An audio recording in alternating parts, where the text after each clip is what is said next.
Hello and welcome to another video of Vidhai.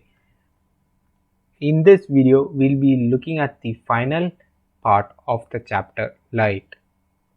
I am a volunteer from the Vidhai Exams Possible team going to teach about light, and in this video it's going to be of refraction, multiple reflections, dispersion and of Snell's law. Without further ado, let's move on to the topic. Like we seen in the past video that the reflection of a mirror will always takes place in this manner. So you have the incident ray and the reflected ray of the mirror, which means the incident ray will reflect at the mirror and at the same angle. This is also a property that we have seen in the rule number 3 of the concave mirror. This property also applies for the rule number 1 and rule number 2 that we have seen in the concave mirror. Now, there is this reflection law of light we are going to learn about. The laws of reflections are as follows. The incident ray, reflected ray and the normal at the point of incidence all lie in the same plane. That is, this incident ray and this reflected ray and the normal, this is the normal which is perpendicular to the mirror and at the point of intersection, all lie in the same plane. You can see they always lie at this mirror as well. So if I have an incident ray coming like this as well, and then the reflected ray will go like this. Now this is the normal. Now you notice this point also lie in the same plane as this, right, as the mirror plane. So this is the first law of reflection of light, and the angle of incidence is always equal to the angle of reflection. That is, this angle to the normal is equal to the other angle to the normal. So I here is the incident angle of incidence and R is the angle of reflection. So in this case that I have already drawn, this will be the I and this will be the R. So I is equal to R in this case. So the angle of I is the angle of incidence and the angle R is the angle of reflection.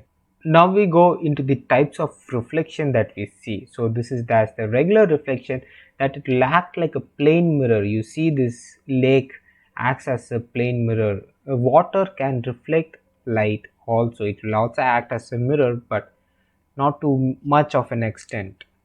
So the light reflects from the mountain, reflects directly into our eyes in a uniform manner. You see how uniformly the lights are being reflected in the regular reflection.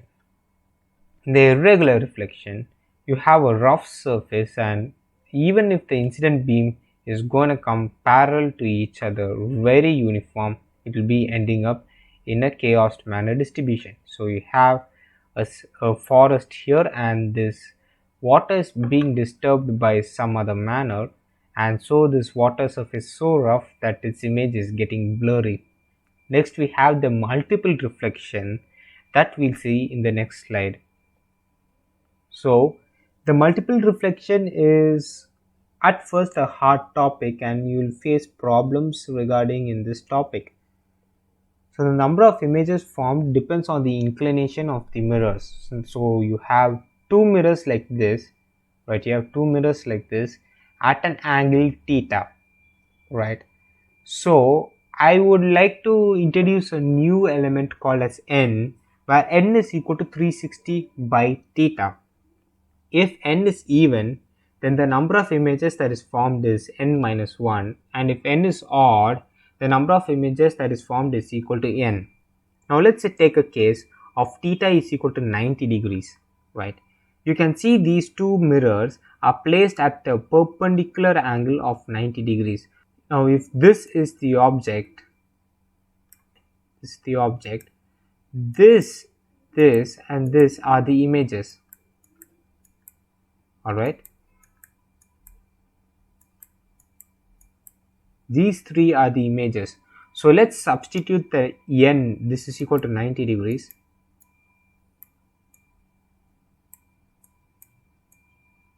Alright, this is equal to 90 degrees. So you put n is equal to 360 by 90 degrees,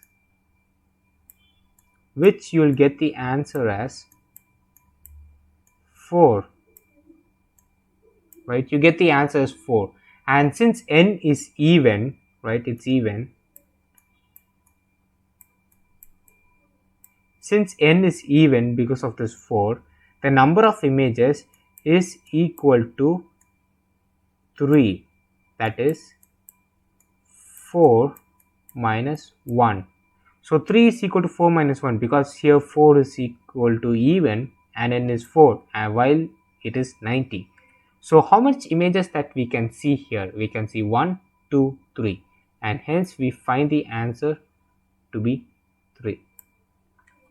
Likewise, if you get an angle of 30 degrees, you simply divide 360 by 30 and get the n value, and if n is even, then the number of images that is formed is n minus 1. And if you put like 360 by 180, then the n will be 2, and then it will be 2 minus 1 will be 1 image.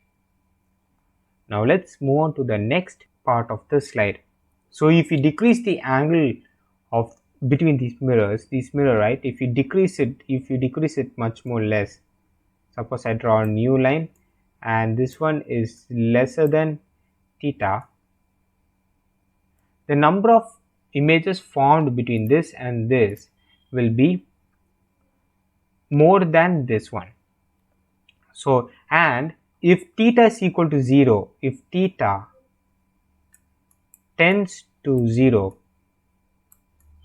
that is two plane mirrors are parallel to each other and you put an object here, then the number of images that is formed will be infinite. So n will be infinite.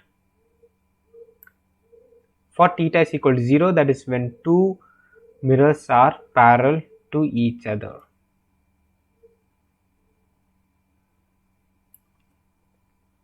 Now we have three mirrors that is being inclined to each other. So this has an angle of theta. So due to that, even you put a single object into it, it will appear multiple times. So whenever you have a set of mirrors that is closed within each other, the number of images will always be infinite. Well, that information is not much needed. So for now, just take the multiple reflection property for the kaleidoscope. So kaleidoscope uses the property of multiple reflection. So if you decrease the angle, then the number of images formed will be increased. Now this is the parallel mirrors that I am talking about. So you have two parallel mirrors and you put an object there. Here the people are the object, and then you can see infinite number of images. So here n is equal to infinite, theta tends to 0.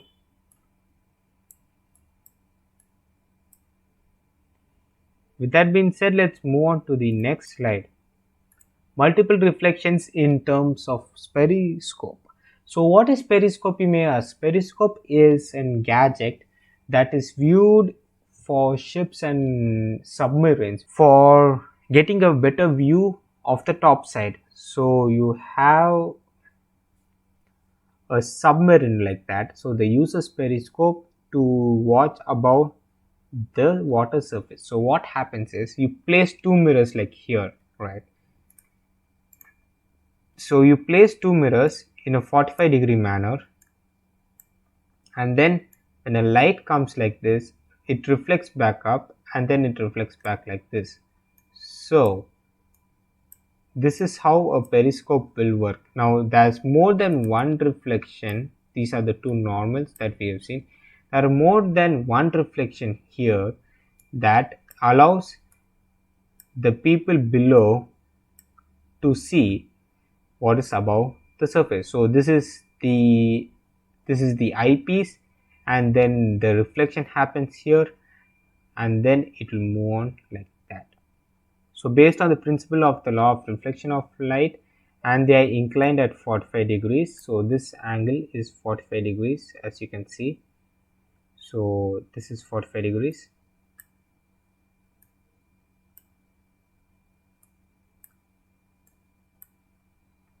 It's used in warfare and navigation of submarines, and fiber optical periscopes are also used by doctors as endoscopes to view internal organs of the body. So you can use the property of periscopes to look into the human body, that which most doctors will use. Now to the refraction, which is also known as bending of light. So how does light bend and why we will be seeing in this slide? The bending of light above the normal and the point of incidence as it passes from one transparent medium to another transparent medium is called refraction of light. Now, what do you mean by one transparent medium to another transparent medium? Mirror is not a transparent medium, it's an opaque medium, and normal, by the way, means perpendicular. So you can see the light is being bended by this transparent glass slab. So you put a light through this and it will go back like this. Notice that this glass slab also produces the other light parallel to each other. So when you extend this light, it will be parallel to each other. Let's move on to the next point of the normal and the refractive index. The refractive index we'll look into it much detail. This is the interference which separates two different objects from each other. So you can see the light ray going like this and bends towards the normal. Through air, light travels with a speed of 3 into 10 to the power of 8 meters per second, but it cannot travel with the same speed in water or glass because optically denser mediums such as water and glass offer some resistance to the light rays.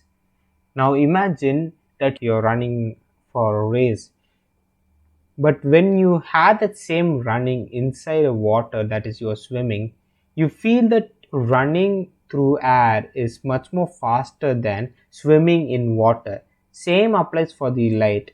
Through air, light travels much more faster, but through water or through glass, light will go much more slower. So when a light ray travels from rarer medium, such as air, to denser medium, it bends towards the normal. So you have the normal here. This is the normal, by the way. Like that's the normal. You can see the light ray which comes towards from the air. It's coming towards from the air to the glass. It bends towards the normal, right? And from glass to air, it bends away from the normal. Now you see that's the normal, and you can see it goes away from the normal, like it's going away from the normal, and this one it's going towards the normal. So with that being said, let's move on to the next slide. The refractive index. So what exactly is a refractive index? It's a measure of how much the material can bend light. So the amount of refraction of a light in the medium is denoted by a specific term known as the refractive index of a medium, which is the ratio of speed of light in air to the ratio of speed in the particular medium. So it is also known as absolute refractive index when you take a ratio from the speed of light in the air and compare it to the speed of light in the medium, and that is denoted by a Greek letter called as mu. It will look like this. So the more you go into physics, the more Greek letters that you will deal with. So this is the mu, this is the refractive index. So you have mu is equal to speed of light in air by speed of light in medium. So you have water, ether, kerosene, quartz, diamond, and you have the diamond to be of a higher refractive index. What does this mean is, due to its higher refractive index, diamond shines more better than any other glass surface. So you look at the diamond and show to the light, it refracts so much that it shines more better in better light. So the refractive index is the ratio of two similar quantities of speed, so it has no unit. You notice that there's no unit here, there's no meter per second, there's literally no unit after the refractive index. The refractive index of one medium with respect to another medium is also given by the ratio of speed of the first medium to the ratio of speed in the second medium. This is called as refractive index relatively. So relative refractive index. So we have mu2, which is a relative refractive index. It's actually mu1 2. Here it's given 1 mu2. It's the refractive index of the second medium by the refractive index of the first medium. When you divide them relatively, that is of the second medium by the first medium, you get the speed in the second medium by the speed in the first medium, or you can get in such the other manner. So here, since you apply the formula of absolute refractive index, you get speed of the light in the first medium by the speed of the light in the second medium. So refractive index is proportional to the velocity of light in the medium. So Vm means V medium and mu is the refractive index, and it's equal to C. So if you substitute C here, it will become an equal sign.